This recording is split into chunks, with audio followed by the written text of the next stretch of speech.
Fin d'après-midi, un incendie fait rage dans le port de Beyrouth. Soudain,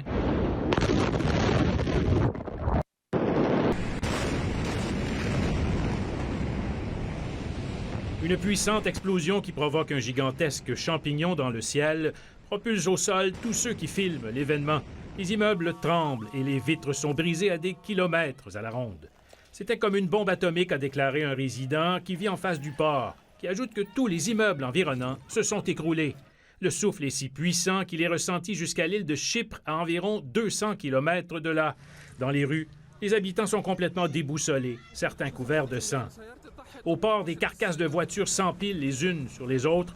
Les entrepôts au sol sont complètement détruits, véritable scène de désolation. Nous sommes allés voir après avoir entendu la première explosion, dit cet homme, mais la seconde déflagration a brisé les vitres devant moi. Cette femme affirme avoir entendu comme des feux d'artifice avant d'être propulsée dans les airs. Le ministre de la Santé a indiqué que les hôpitaux de la capitale sont tous pleins de blessés, qu'il faut diriger les autres victimes vers des établissements de la banlieue. Le premier ministre Hassan Diab a décrété un jour de deuil national. C'est une catastrophe, dit-il. Les responsables vont en payer le prix, sans toutefois mentionner les causes exactes du drame.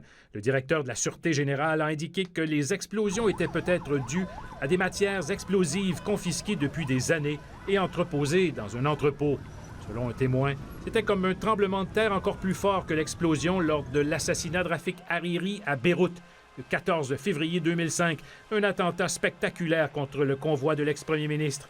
Et c'est justement vendredi qu'un tribunal spécial doit rendre son verdict dans le procès de 4 hommes, membres du puissant mouvement pro-iranien Hezbollah, accusés d'avoir participé à cet assassinat.